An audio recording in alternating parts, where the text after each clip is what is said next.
welcome to the Delphi Economic Forum, all of you, of course, who are present with us, and all of you who are watching online, welcome. And I'm more than happy to introduce our distinguished guest, Ambassador Dore Gold. He's the past president of the Jerusalem Center for Public Affairs and the 11th permanent representative of Israel at the United Nations. Thank you for being here with us. Welcome. Welcome to the Delphi Economic Forum. It's a first time for the Delphi. And welcome to Greece. Of course, it's not your first time in Greece. And we're going to be discussing about a very promising project, and it's the EastMed Gas Project. And I would like to start by saying, Ambassador, that according to the UN Environmental Programme, the East Mediterranean Basin is one of the most highly valued seas in the world. So, as an introduction to our discussion, how do you value the importance of such a project, and how do you believe it contributes to the energy diplomacy between Greece and Israel?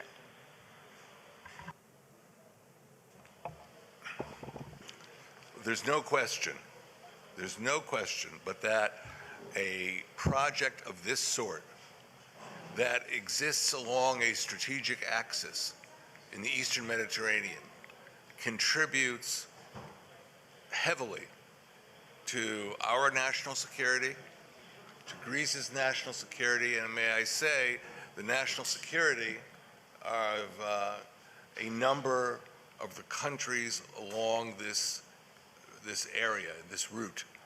And I think we have a joint interest in seeing that Western allies get together and advance this idea, and hopefully they'll do so. That's true, hopefully. So a lot has changed since the launch of the EastMed Gas Project. We have a new world order. We have a Russian war against Ukraine, of course. And do you believe that the projects in the Eastern Mediterranean have gained added value and urgency in light of Russia's war against Ukraine and the need for energy diversification, of course, and increased interconnectivity? Yes, I think that few people understood how important it was for Israel and its allies to complete this project. And we saw, going back to the middle part of this last decade, how countries were pulling out of this program. And that was most unfortunate. And I think now there is a greater chance that they will set their differences aside and work on this program. You know, it's important to remember, we're talking about gas. Gas fits into the rubric of energy. But it's important to remember, for example, the Truman Doctrine, which was the foundation stone of the Western Alliance. The Truman Doctrine began with an idea of defending Greece and Turkey. And I think that's what this EastMed Gas Project can ultimately become. But it's going to require a lot of diplomatic work, and I think if we support it, it will happen. We're going to go to this part, of course, obviously, Greece and Turkey. I just want to say that the EastMed Gas Project was backed by the Israeli Prime Minister, Mr. Benjamin Netanyahu, and you have very close relations with the Prime Minister, as you have previously served as an external advisor on international issues to Prime Minister. So, and his ambassador to the UN. And his ambassador to the UN, of course. So in what way do you believe that his re-election, his return to power, is going to affect the EastMed Gas Project and its progress, of course? Well, I think politics is all about perceptions. And I think the project will be perceived through the Prime Minister Netanyahu's past policy choices. And that includes the EastMed Gas project. What do you believe is the future of gas pipelines in a reality where there is great dynamic in LNG export projects in the region? And of course, do you believe, in other words, are pipelines in jeopardy? In jeopardy? Yeah. Well, you know, this brings you into a position where you can be, how would I put this, controversial in certain countries. I'm reminded many times that when Mr. Biden became president of the United States, he canceled, not this pipeline, he canceled the pipeline, the Keystone XL pipeline, which is between Canada and the United States. And it seemed that pipelines gave some people an uncomfortable feeling. But pipelines are critical, and many times if you watch those Sunday shows in the United States, you can see that a number of individuals still feel that the Keystone XL pipeline, its cancellation was a huge mistake. And I think we're going into a period where pipelines will be respected. Perfect. Perfect answer. Thank you. That's a clear answer.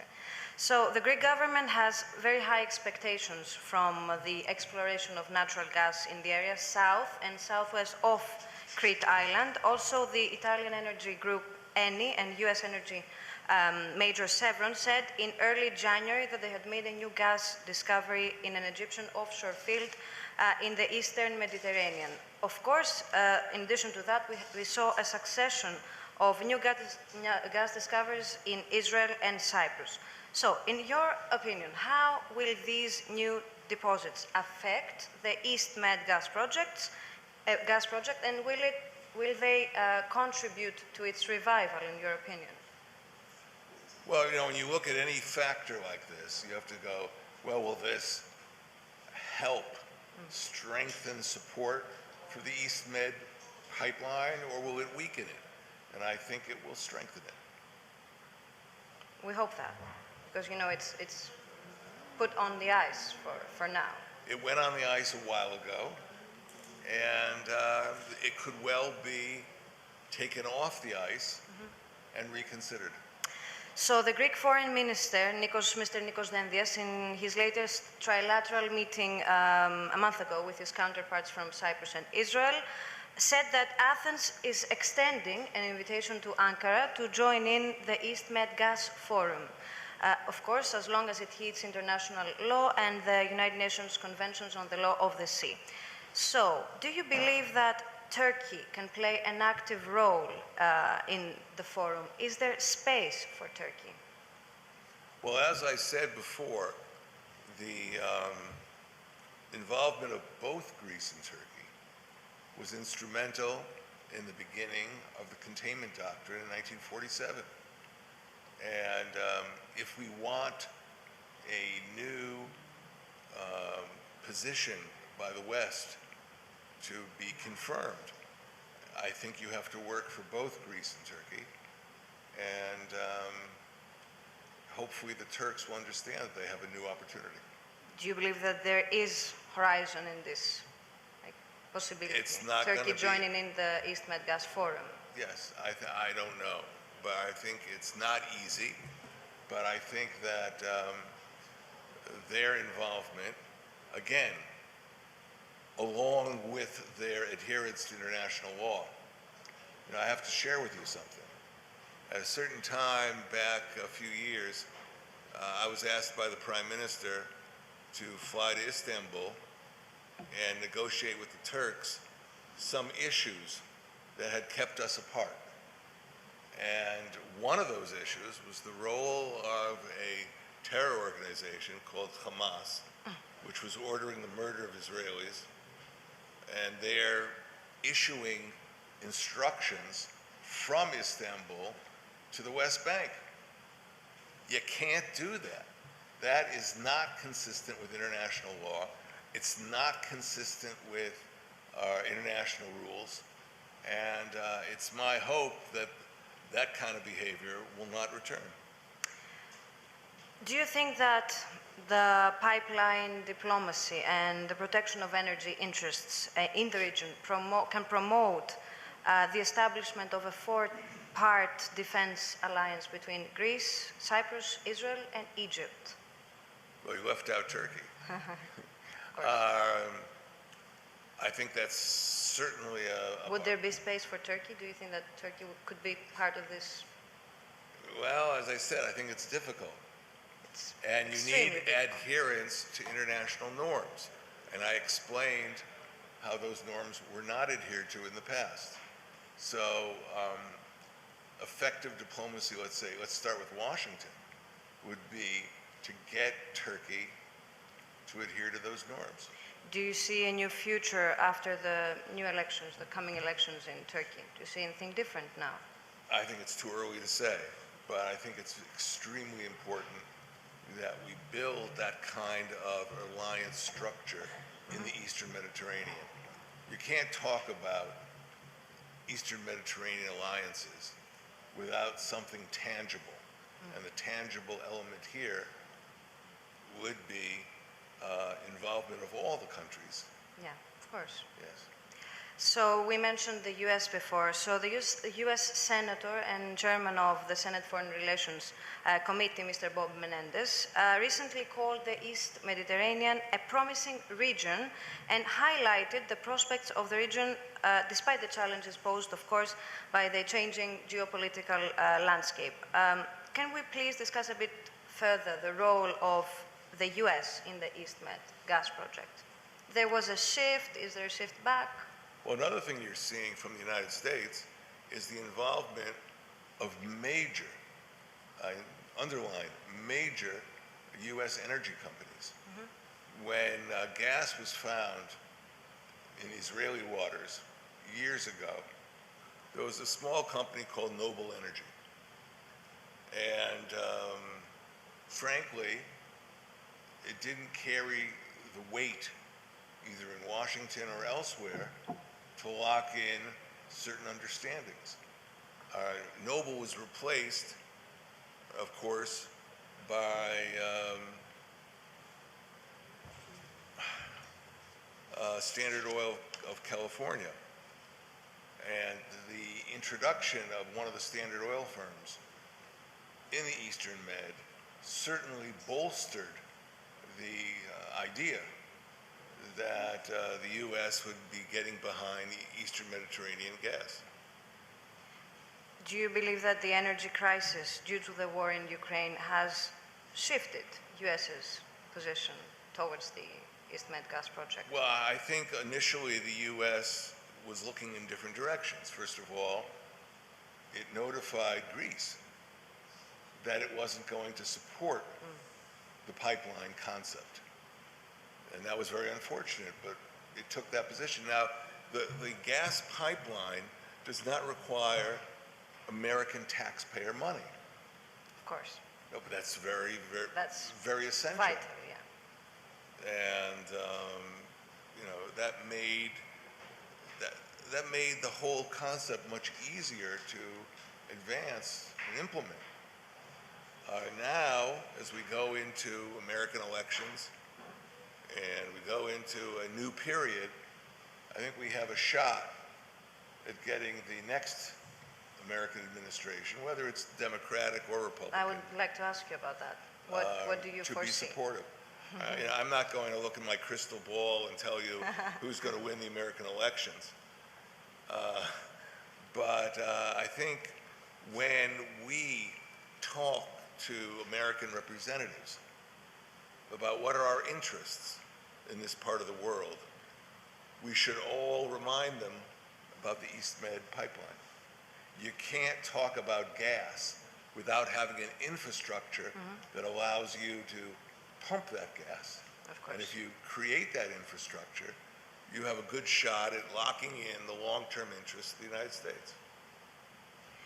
So, as greenhouse gas emissions continue to grow and as extreme weather events become more frequent and, of course, more harmful, The current efforts to move beyond fossil fuels seem to be inadequate, as Mr. Guterres has mentioned so many times. He has stressed that again and again. So do you believe that the energy transition will reconfigure many elements of international politics that have shaped the global system since at least World War II?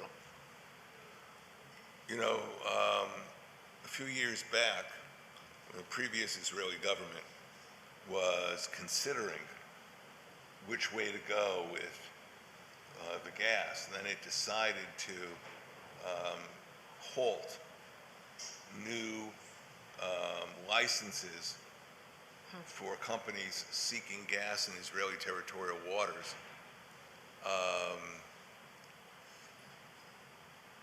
I think part of their consideration was that now is the time to work on energy alternatives, but not necessarily licenses for gas.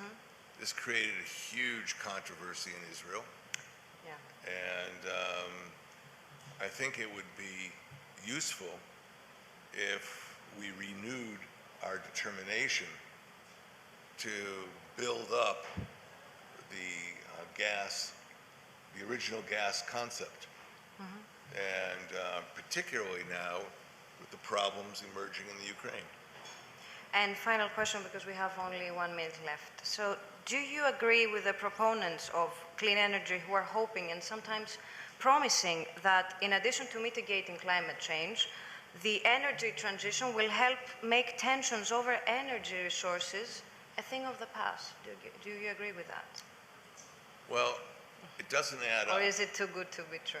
It would be nice, but I don't think it's the main feature of what we should expect.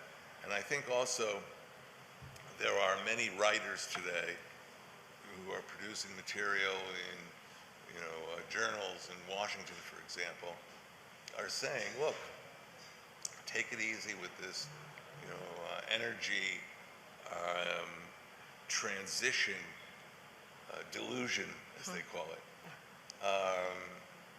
Let's first of all reinforce the energy resources that we have. And I just want to emphasize Israel, Greece,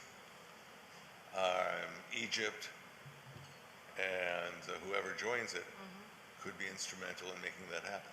Let's keep that as a message. Thank you so much, Ambassador. My pleasure. Thank you all for being here.